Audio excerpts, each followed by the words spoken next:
안녕하세요. 반갑습니다. 요한계시록 강해 49강입니다. 계시록 7장 1절로 3절 말씀을 보시겠습니다. 이 일 후에 내가 내 천사가 땅 내 모퉁이에 선 것을 보니 땅의 사방의 바람을 붙잡아 바람으로 하여금 땅에나 바다에나 각종 나무에 불지 못하게 하더라. 또 봄에 다른 천사가 살아 계신 하나님의 인을 가지고 해돋는 데로부터 올라와서 땅과 바다를 해롭게 할 권세를 받는 내 천사를 향하여 큰 소리로 외쳐 이르되 우리가 우리 하나님의 종들의 이마에 인치기까지 땅이나 바다나 나무들을 해하지 말라 하더라. 이 시간에도 인침받는 14만 4천이라는 말씀을 전제로 말씀을 논하겠습니다. 미국의 국방장관과 도널드 럼즈볼드가 한국을 방문했을 때 이라크 파병에 대해 한 여자 기자가 항의조로 물었습니다. 왜 한국의 젊은이들이 지구의 저쪽 반을 돌아 이라크에서 숨지거나 다쳐야 하나요?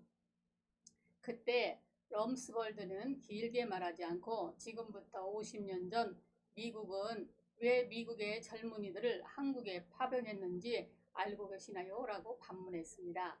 아시는 바대로 3년 1개월간 계속된 6.25 전쟁에서 남한 국민의 인명피해는 약 200만 명, 군인 전사자는 한국군이 약 22만 8천 명, 미군이 3만 4천 명, 기타 유엔군이 3,200명입니다. 전사자가 이 정도라면 부상자까지 합하면 얼마나 많았겠습니까?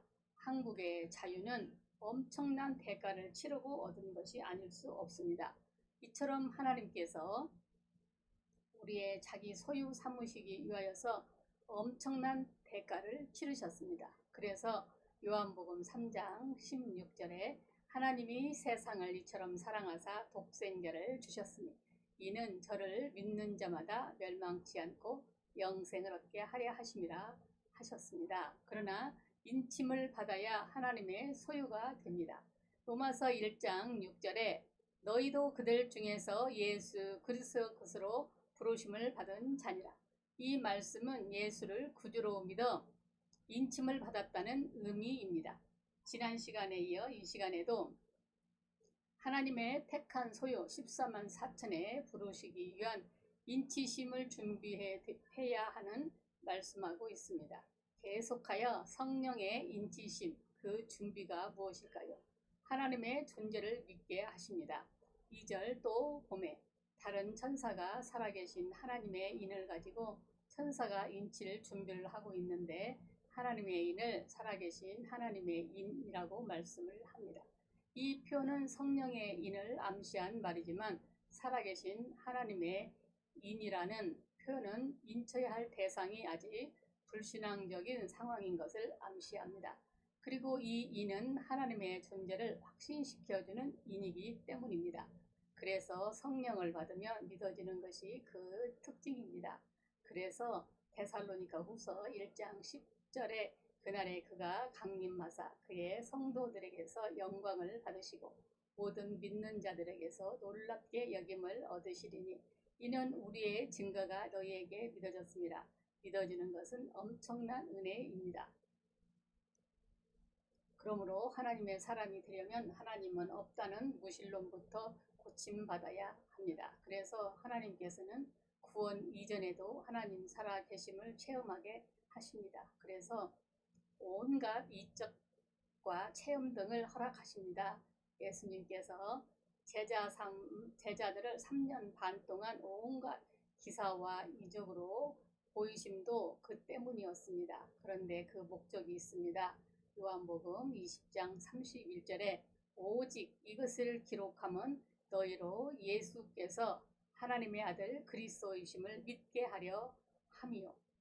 또 너희로 믿고 그 이름을 힘입어 생명을 얻게 하려 함이라. 아멘. 불신자가 하나님 살아계심을 알기 시작한 것은 놀라운 반전입니다. 제자들도 이적을 보고 뉘신고했다가 결국 하나님의 아들이시요 메시아이심을 믿게 됩니다. 그러므로 충분히 체험했으면 이적만 추구하지 말고 참 믿음 안에 돌아오시기를 바랍니다. 그런데 유대인들을 계속하여 표적만 구했습니다. 말씀에 서면 들 것을 표적만 구했습니다. 그러자 예수님께서 대답하여 이르시되 악하고 음란한 세대가 표적을 구하나 선지자 요나의 표적밖에는 보일 표적이 없느니라. 요나가 밤낮 사흘 동안 물고기 뱃속에 있었던 같이 인자도 밤낮 사흘 동안 땅속에 있으리라. 마태복음 12장 39절로 40절은 말씀하셨습니다. 표적으로서의 이적은 나에게 증거를 보이신 다음에 사라지거나 그런데 사람들은 더 완전한 믿음을 향하여 나아가지 않고 이적이 많았던 옛날만을 그리워합니다. 그리고 표적이 없다고 믿음이 떨어진 것으로 생각을 합니다. 그러나 확신 주신 후에는 그 이적은 사명을 다했기에 대부분 사라집니다. 아주 사라진 것은 아닙니다. 절세절명의 순간이라든지 우리에게 피하다 판단될 때는 필요하다고 생각할 판단이 될 때는 후에도 나타나기도 합니다. 그러므로 인침에 도달하기 위해서는 이 가장 기초적이고 초보적이면서도 중요한 하나님의 존재의 확신은 우리가 믿음이 길에 들어서기에 대단히 중요한 과정입니다. 그래서 히브리서 11장 6절에 믿음이 없이는 하나님을 기쁘시게 하지 못하나니 하나님께 나아가는 자는 반드시 그가 계신 것과 또한 그가 자기를 찾는 자들에게 상 주시는 이심을 믿어야 할지니라 하였습니다. 예수의 복음을 받아들이는 과정이 필요합니다. 해돋는 데로부터 올라와서 하나님의 인을 가진 천사가 인을 치기 위해 해돋는 데서 돌아왔습니다. 해돋는 데가 과연 어디일까요? 여기에 대하여서 예수님을 가리킵니다. 12지파를 인치려고 오니까 팔레스타인 쪽일 것이다. 동방의 유천 한국일 것이다. 등등 주장이 있지만 성령의 인을 치는 곳이기 때문에 어떤 지역이나 사람이 될 수는 없습니다. 일부 부흥사들이 한국인들에게 소망을 주려는 의도는 이해하지만 해돋는 데를 동방의 한국으로 해석함은 지나친 오버입니다. 그리고 해와 해돋는 것을 분리해서 생각을 해야 합니다. 본문이 답입니다. 시편 84편 11절에 여호와 하나님은 해요 방패신이라 했습니다.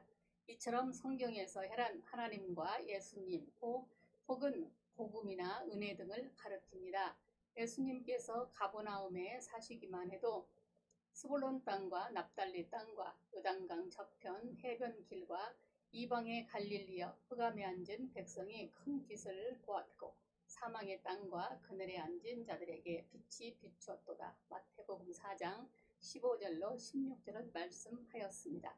그러므로 해돋는 것은 성경을 의미합니다. 오늘 제목의 답입니다. 요한복음 5장 39절에 너희가 성경에서 영생을 얻은 줄 생각하고 성경을 연구하거니와 이 성경이 곧 내게 대하여 증언하는 것이니라 하셨기 때문입니다. 포괄적으로는 복음을 가르치는 교의도 될 수 있지만 가장 정확히 성경을 의미합니다. 그래서 베드로전서 1장 19절로 21절에 또 우리에게는 더 확실한 예언이 있어 어두운 데를 비추는 등불과 같으니 날이 새어 샛별이 너희 마음에 떠오르기까지 너희가 이것을 주의하는 것을 옳으니라. 먼저 알 것은 성경의 모든 예언은 사사로이 풀 것이 아니니라. 오직 성령의 감동을 받은 사람들이 하나님께 받아 말한 것이라 했습니다. 그러기 위해서는 성경을 보되 구속사 즉 복음의 관점에서 보아야 합니다. 구약에도 복음이 나타나 있지만 돛거울로 얼굴을 보는 것처럼 희미합니다. 그러므로 복음의 신약으로 구약을 해석해야 합니다. 그렇지 않으면 성경을 수건으로 덮고 보는 것처럼 성경의 진정한 메시지를 보지 못합니다. 그래서 바울은 고린도후서 3장 13절로 14절에서 우리는 모세가 이스라엘 자손들에게 장차 없어질 것의 결국을 주목하지 못하게 하려고 수건을 그 얼굴에 쓴 것 같지 아니하노라. 그러나 언제든지 주께로 돌아가면 그 수건이 벗겨지리라 했습니다. 성경에서 복음이 떠오르고 거기서 예수를 만나 구원에 이르게 됩니다.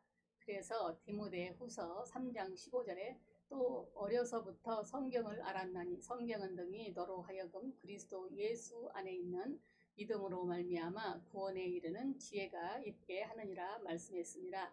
그러므로 성경적이지 않는 말씀은 복음일 수 없습니다. 반드시 성경이 그 주처가 되어야 합니다.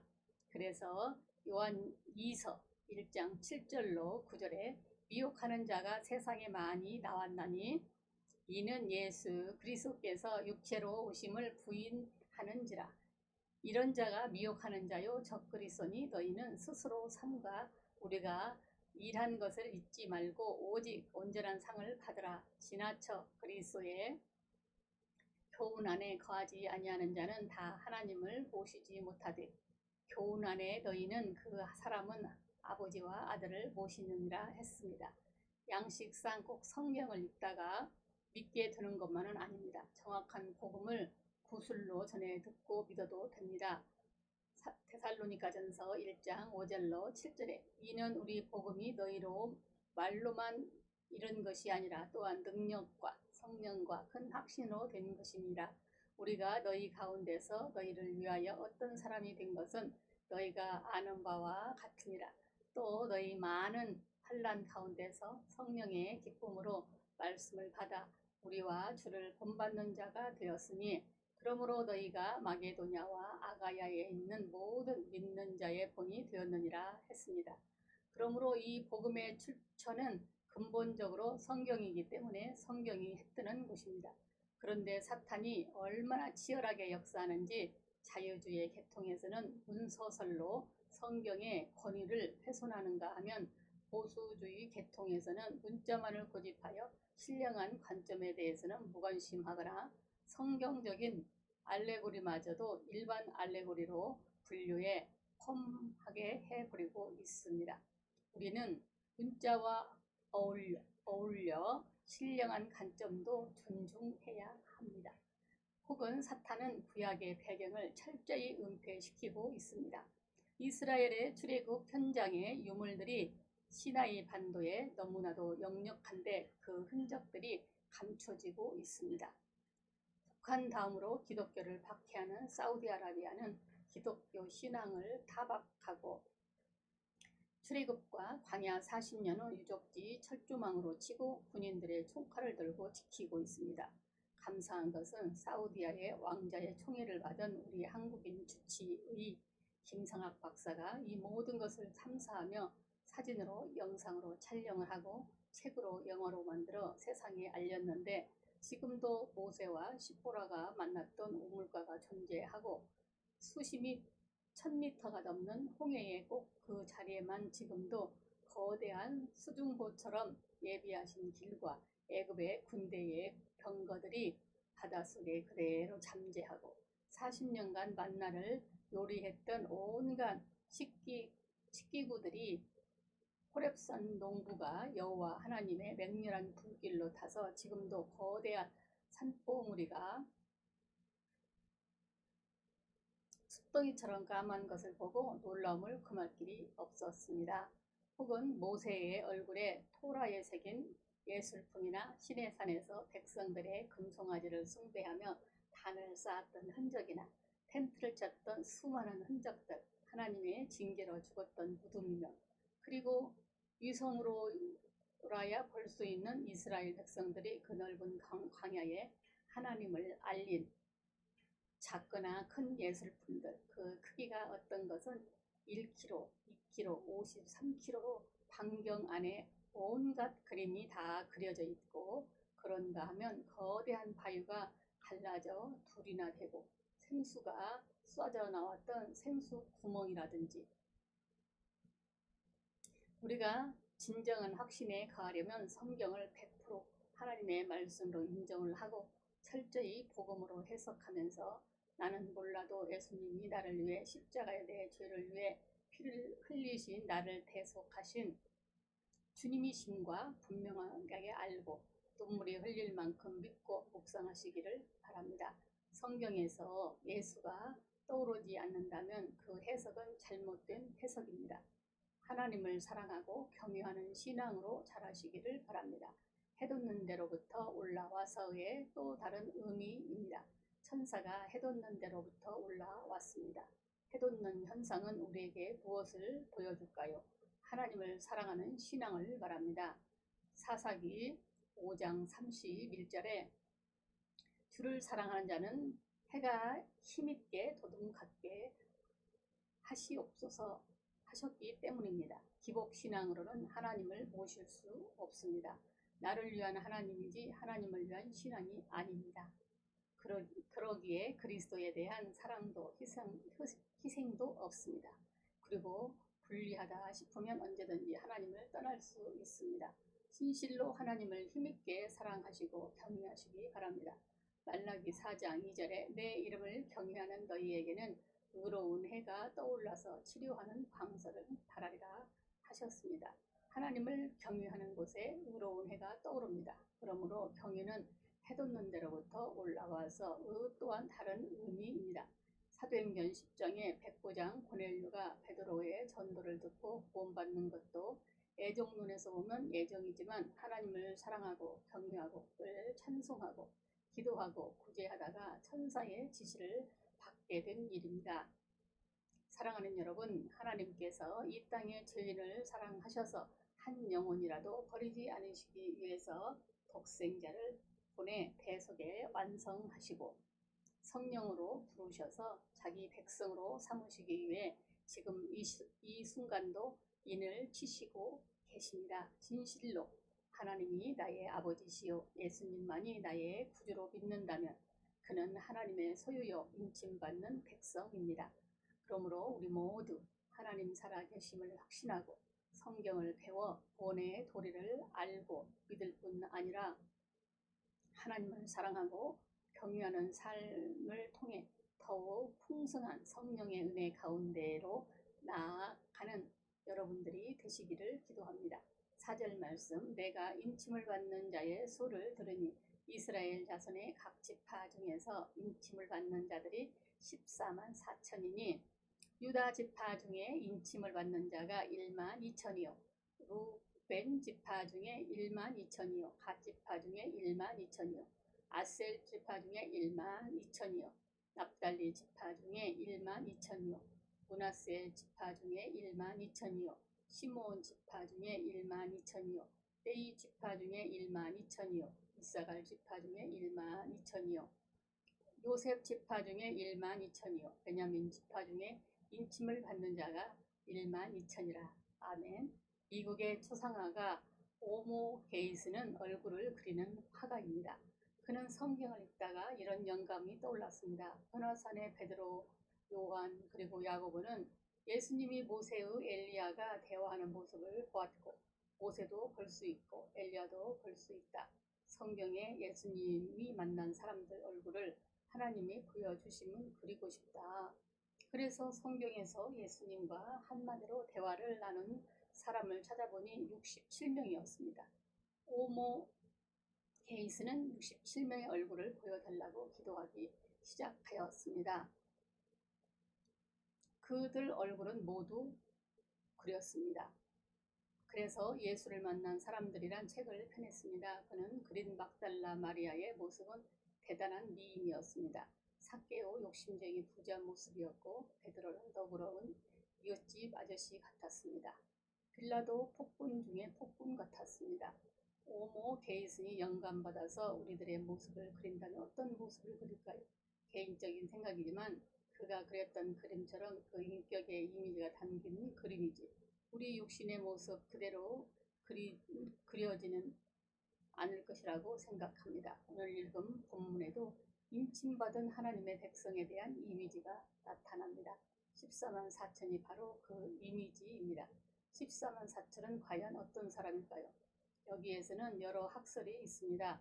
내용별로 소개하면 이스라엘 자손 각 지파라 했으니 문자 그대로 유대의 민족이라는 설 이미 교회에 휴거가 되어 올라가고 7년 대환란 중에 전 3년 반 동안 주의 복음을 전할 이삭 죽기 유대인 전도자라는 설, 마지막 세대의 신실한 신자들이라는 설, 신구약에 구원받는 백성들의 총수, 그리고 하나님의 선택수 12와 만수 10으로 증식시킨 수로 알 수 있는 대로 많이 구원하시는데 궁율에 의한 이상적 총만의 수라는 설 등이 있습니다. 여기서 가장 인정받는 설은 마지막 두 설입니다. 문자적, 역사적으로만 보면 종말에 하나님께서 쓰실 유대인 사역자일 수 있습니다. 로마서 11장 26절에 종말에 이스라엘의 회개가 기록되었다는 점에서 마지막 하나님께서 유대인들을 들어 쓰실 것을 믿습니다. 그러나 유대 민족의 회개가 반드시 유대인 전도자들에 의해서 될 것인지에 대해서는 확증된 바가 없고 본문이 과연 그것만을 말씀한 것이냐 했을 때 역시 회의적입니다. 거듭 강조했던 요한계시록은 마지막 시대에만 한정된 말씀이 아닙니다. 사도 요한 시대에 이미 개봉된 책이라고 했기 때문입니다.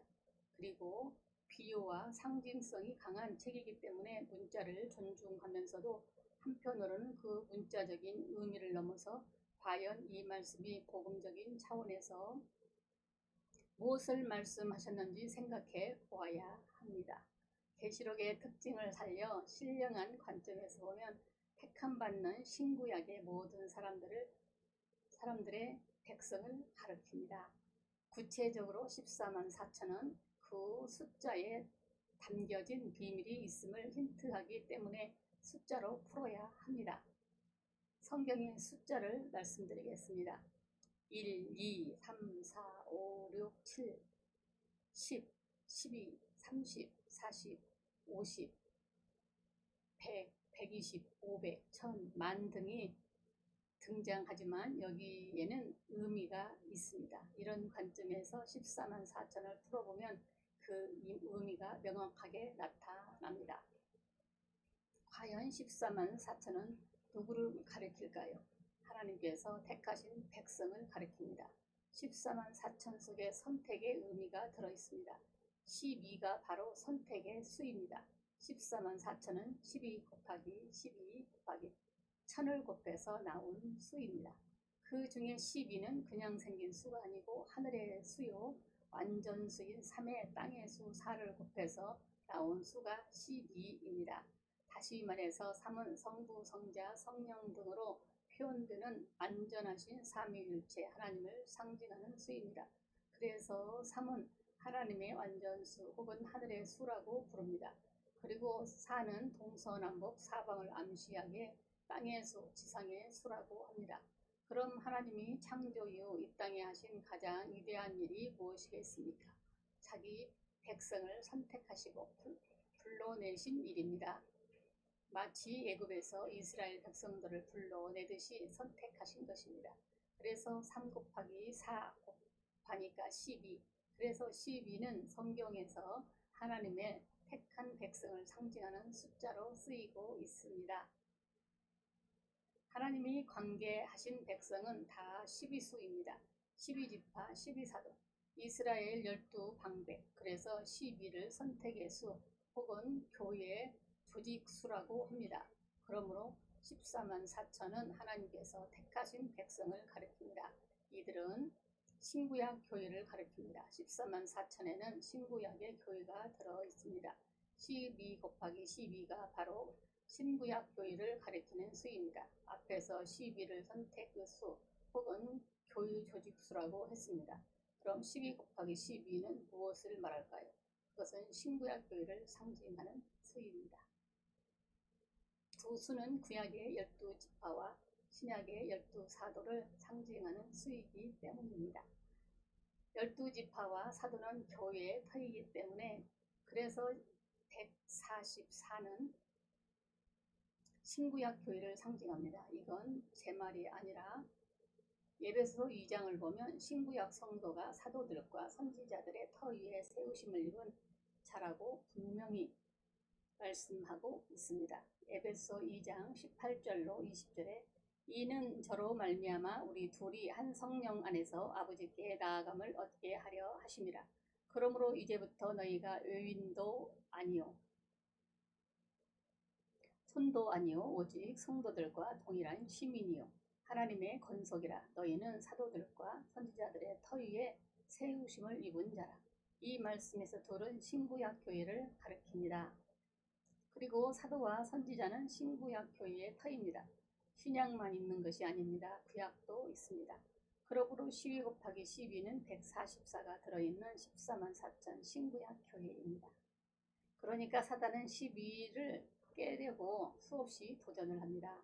즉 하나님의 교회를 핍박을 합니다. 그래서 구약에도 단지파가 생겨나고 신약에 가론 유다가 나타나고, 그렇지만 하나님께서는 어떤 이적을 베푸셔서라도 12수를 채워놓습니다. 그것은 하나님의 교회는 하나님의 보호 아래 있음을 나타내시기 위해서입니다. 하나님께서 부르신 구원의 충만한 수요입니다. 또 14만 4천 속에는 12 곱하기 12, 144로 끝나지 않고 여기 1000이 들어있습니다. 12 곱하기 12는 144에 1000을 곱해야 14만 4천이 나오기 때문입니다. 그럼 왜 1000을 곱할까요? 성경에서 1000은 셀 수 없이 많음을 의미하는 충만수입니다. 예를 들면 시편 68편 17에 하나님의 병거와 천천히요 만만이라. 또 이스라엘 백성들이 다윗을 칭찬하면서 사울이 죽인 자는 천천히요 다윗이 만만이로다. 사무엘상 18장 17절의 노래를 불렀습니다. 천천이란 1000 곱하기 1000은 만, 100만, 만 곱하기 만은 1억. 꼭 그 수란 뜻이 아니라 그렇게 충만하다는 무한대의 의미를 쓰인 표현입니다. 그래서 1000은 그 수요의 초월한 충만수입니다. 현재 지상의 성도만 가리킨 것이 아닙니다.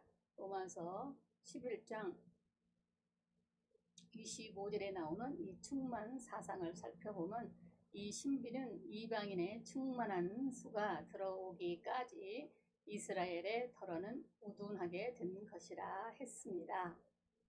사도행전 2장 38절로 41절에도 베드로가 이르되 너희가 회개하여 각각 예수 그리스도의 이름으로 세례를 받고 죄사함을 받으라. 그리하면 성령의 선물을 받으리니 이 약속은 너희와 너희 자녀와 모든 먼데 사람 곧 주 우리 하나님이 얼마든지 부르시는 자들에게 하신 것이라 하고, 또 여러 말로 확증하며 권하여 이르되 너희가 이 패역한 세대의 구원을 받으리라 하니, 그 말을 들은 사람들은 세례를 받으며 이날의 신도의 수가 3000이나 더하더라 했습니다.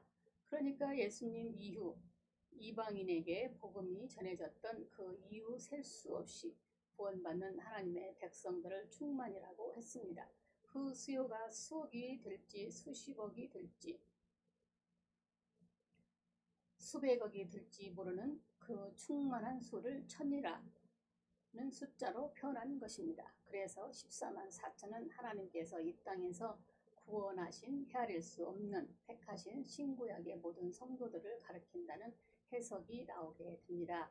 그러므로 14만 4천은 어느 특정한 교회나 교파를 가리키는 것도 아니고 어느 누구를 추종하는 무리들을 가리키는 것도 아니라 모든 시대에 구원받는 하나님의 교회를 가리킵니다.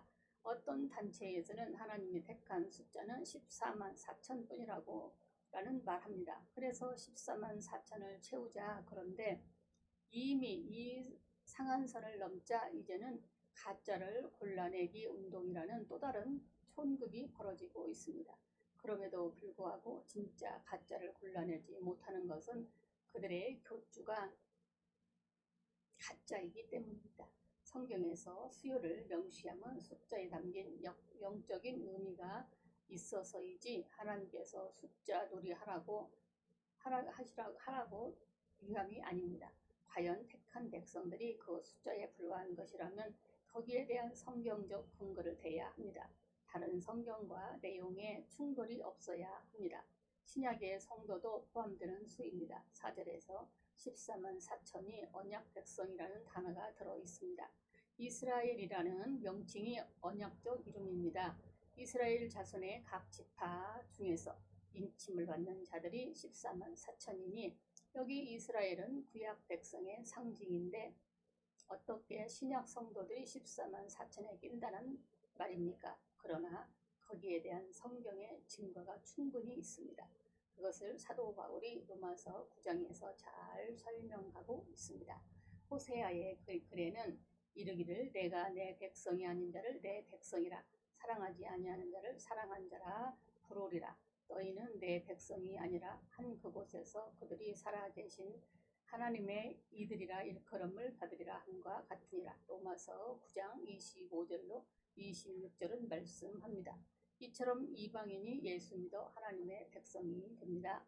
로마서 2장 28절로 29절에도 무릇 표면적 유대인이 유대인이 아니요 표면적 육신의 할례가 아니니라. 오직 이면적 유대인이 유대인이며 할례는 마음에 할지니 영에 있고 율법 조문에 있지 아니한 것이라.